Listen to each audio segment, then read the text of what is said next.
नमस्कार, मैं जनमुक्ता शिवम गौतम। जिस तरीके से विकास दुबे आज एक मुठभेड़ में मारा गया,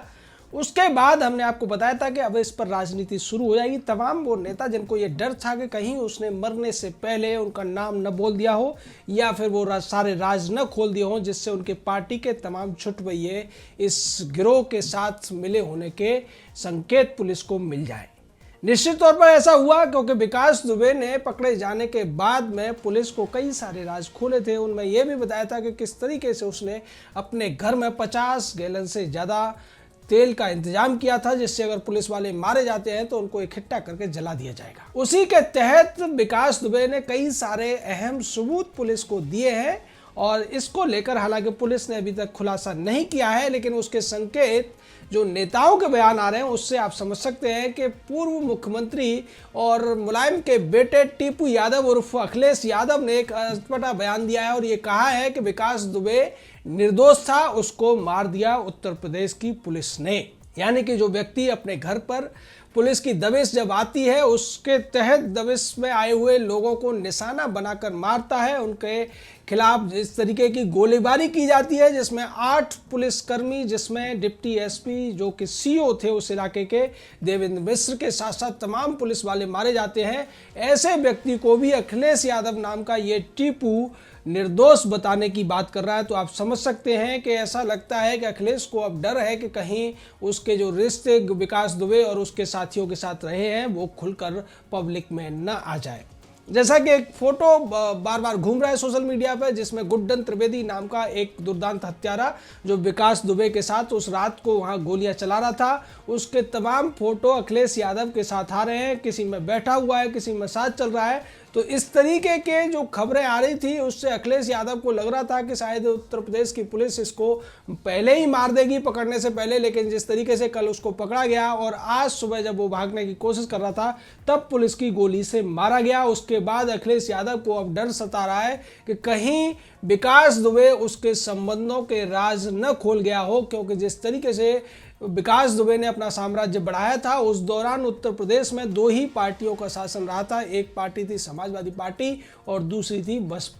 बसपा की मायावती को लेकर तो विकास यादव ने यहाँ तक कहा था कि बहन जी उसे नाम से जानती हैं और 100 लोगों में भी पहचान लेती हैं। लेकिन उसके बाद जब सपा की सरकार आई तो विकास दुबे ने पार्टी बदल दी और वो सपा का एक तरीके से हमलावर बन गया, सपा का शूटर के तौर पर काम करने लगा। उसकी पत्नी सपा के टिकट पर स्थानीय जिला पंचायत का चुनाव भी लड़ी थी और तमाम सपा के नेताओं से उसके संबंध थे, इसके सबूत भी अब सामने आ चुके हैं। जब कल के पकड़े जाने के बाद उससे पूछताछ हुई थी तो उसने एक बड़ा खुलासा ये किया कि किस तरीके से चौबेपुर थाने का जो एसओ था विनय तिवारी, उसने ही उसे सूचना दी थी कि पुलिस पार्टी उसके यहाँ दबिश मारने के लिए आ रही है। और उसका दूसरा दरोगा जो था के शर्मा, उसने भी बताया था कि पुलिस पार्टी का नेतृत्व देवेंद्र मिश्र नाम के डीएसपी ही कर रहे हैं। और आगे भी विनय तिवारी के शर्मा जैसे दरोगा या पुलिस वाले उसको बताते रहते थे कि सीओ की नज़र उसके खिलाफ है, टेढ़ी नज़र है उसके ऊपर।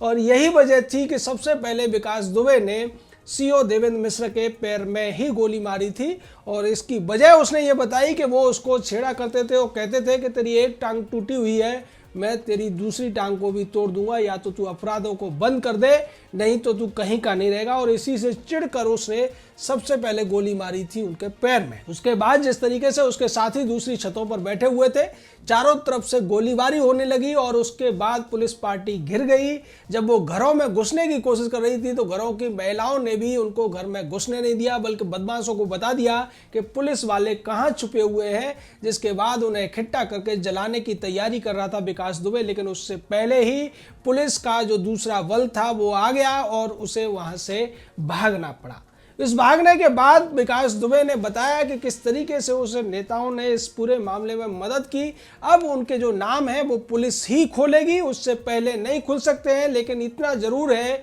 कि विकास दुबे मुठभेड़ में मारे जाने से पहले कई ऐसे लोगों के नाम उजागर कर गया है जो अब तिलमिलाए हुए हैं और इनमें एक नाम प्रियंका वाड्रा का भी आ रहा है। जिस तरीके से प्रियंका वाड्रा कल तक ये कह रही थी कि उत्तर प्रदेश में पुलिस पूरी तरीके से भ्रष्ट है, पूरी तरीके से अपराधियों से मिली हुई है, अब वो ये कहती हुई नजर आ रही है कि पुलिस और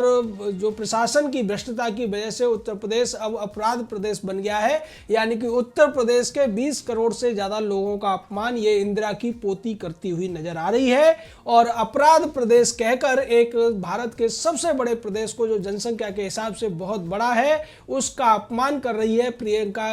गांधी वड्रा नाम की ये इंदिरा की पोती, राजीव की बेटी और सोनिया की लाडली। चूंकि ये पप्पू की बहन है, राहुल गांधी की बहन होने की वजह से ये सोचने समझने का अधिकार खो चुकी है और इसी वजह से कोई भी बात कह सकती है, उत्तर प्रदेश को अपराध प्रदेश कह सकती है। और उसके पक्ष में वो ये कह रही है कि सुप्रीम कोर्ट के एक सिटिंग जज की अध्यक्षता में एक जांच कमेटी बैठनी चाहिए जो ये जांच करे कि विकास दुबे ने गोलियां कैसे चलाई और विकास दुबे कैसे मारा गया। इन लोगों को ऐसा लगता है कि राजा रामपाल, जो कि इसका बहुत ज्यादा करीबी है, उसके संबंध रहे हैं विकास दुबे से और जिस तरीके से पूर्व सांसदों, पूर्व विधायकों के साथ विकास दुबे की सेटिंग रही है, जिनकी मदद से वो एक मामूली बदमाश से एक बड़ा माफिया गैंगस्टर बन गया और उसके बाद उसको बचाया जाता रहा, उसके खिलाफ जो सबूत थे उनको मिटाया जाते रहा और किस तरीके से एक थाने के अंदर उसने भाजपा के तत्कालीन एक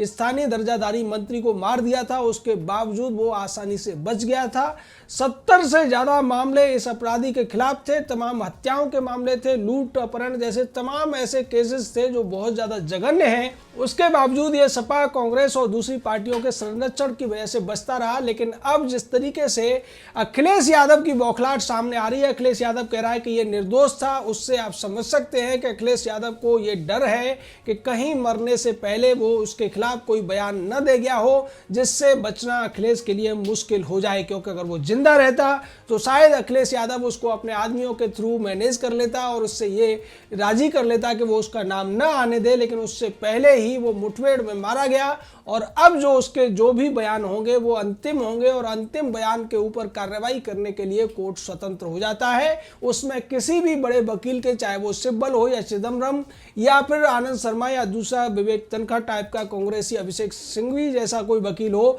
वो भी उस अपराधी को नहीं बचा सकता है जिसके खिलाफ कोई अंतिम बयान हो।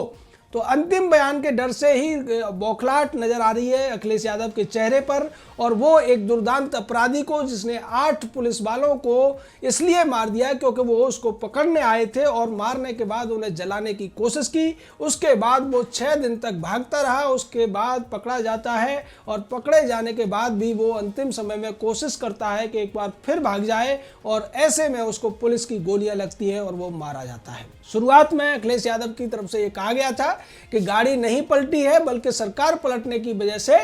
अपराधी को मार दिया गया है, लेकिन अब उसे अपराधी भी मानने को राजी नहीं है क्योंकि ये वही अखिलेश यादव है जिसके पिता मुलायम सिंह ने एक बार बलात्कारियों के लिए कहा था कि बलात्कारी नहीं होते हैं बल्कि ये बच्चे होते हैं और बच्चों से गलतियां हो जाती हैं। गायत्री प्रजापति जैसे दुर्दांत अपराधियों का संरक्षण देने वाला अखिलेश यादव और इसके गिरोह में जितने ज़्यादातर लोग हैं वो दुर्दांत अपराधी है, हत्यारे भी हैं, लुटेरे भी हैं। उसके बावजूद समाजवादी पार्टी में आने के बाद वो ईमानदार नेता बन जाते हैं और इसका प्रमाण ये है कि जब पहली बार मुलायम की सरकार उत्तर प्रदेश में आई थी तो जगह जगह हल्ला बोल के नाम पर लोगों को लूटा जाता था, पीटा जाता था, मारा जाता था और पुलिस तक को पीट दिया जाता था और उसके ऊपर कह दिया जाता था कि हम समाजवादी पार्टी के कार्यकर्ता हैं, हमारे ऊपर किसी का जोर नहीं चलता है। तो इस तरीके के अखिलेश यादव और उसके पिता की सरकारें उत्तर प्रदेश में रही है, गुंडा राज रहा है, वहाँ बदमाशों का बोलबाला रहा है। अगर वहां पर इस तरीके से बदमाशों के खिलाफ पुलिस कार्रवाई करती है तो अखिलेश यादव को मिर्ची लगना लाजमी है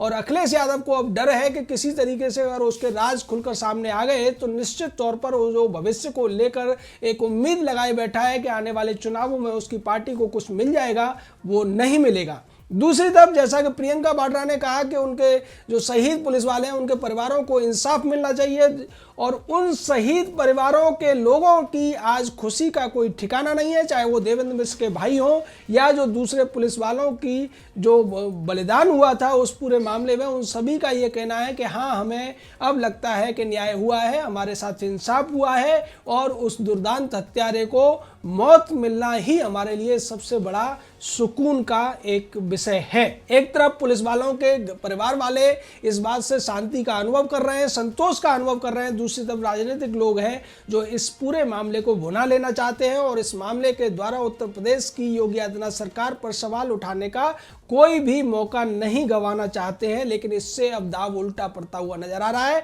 एक तरफ अखिलेश यादव हड़बड़ाहट में ऐसी बात बोल गया है कि अब उससे बच पाना उसके लिए मुश्किल होगा, तो दूसरी तरफ प्रियंका वाड्रा जिस तरीके के सवाल उठा रही है उससे उसकी घिनौनी राजनीति भी उजागर होती हुई नजर आ रही है। इन दोनों को कम से कम मायावती से सबक सीखना चाहिए था, जिसने केवल मांग तो की, जांच की, लेकिन उसने न पुलिस पर सवाल उठाया न ही उत्तर प्रदेश के मुख्यमंत्री के ऊपर, क्योंकि मायावती को पता है कि जब प्रशासन काम करता है तो उसमें मशीनरी में बहुत सारे लोग होते हैं और जब अपराधी भाग रहे होते हैं तो पुलिस के पास केवल और केवल एक ही रास्ता बचता है कि उसके ऊपर बल प्रयोग करना, और ऐसे बल प्रयोग के दौरान अगर अपराधी की मौत हो जाती है तो उसमें कुछ भी गलत नहीं है और बाद में जांच के बाद ये दूध का दूध पानी का पानी हो जाएगा। इस तरीके की बातें मायावती ने की। लेकिन दूसरी तरफ समाजवादी पार्टी और कांग्रेस जैसी राजनीति कर रही है, जिस तरीके से निर्दोष बताने की कोशिश कर रही है या फिर उन पुलिस वालों पर ही सवाल उठा रही है और ये कहने की कोशिश कर रही है कि पुलिस वाले इसके संरक्षक बने हुए थे, लेकिन दूसरी तरफ परिवार वाले हैं जो ये कहते हुए नजर आ रहे हैं कि अपराधियों को तो सजा मिल रही है, अच्छा है, लेकिन विनय तिवारी और के शर्मा जैसे जो दूसरे पुलिस वाले हैं जिन्होंने उस पूरी मुठभेड़ की सूचना दी थी, जो एनकाउंटर या जो धरपकड़ करने के लिए पुलिस पार्टी गई थी उसकी सूचना दी थी, तो वो भी बराबर के अपराधी हैं और उनको भी जल्दी से जल्दी सजा मिलनी चाहिए। प्रदेश के लोगों को भी उम्मीद है कि उत्तर प्रदेश में अब जिस तरीके से प्रशासन काम कर रहा है, मुस्तैदी से काम कर रहा है, उसके बाद तमाम अपराधियों ने जेल से बाहर आने के लिए मना कर दिया, जमानत लेने के लिए मना कर दिया है, क्योंकि उन्हें पता है कि अगर वो जमानत पर बाहर आकर कोई अपराधी कार्रवाई करते हैं, अपराध करते हैं, तो निश्चित तौर पर पुलिस इस बार उन्हें बख्शेगी नहीं। और यही वजह है कि आजम खान की तरफ से भी खबर आ रही है कि अब वो जमानत की अपनी याचिका को नहीं डालने वाला है। जय हिंद, जय भारत।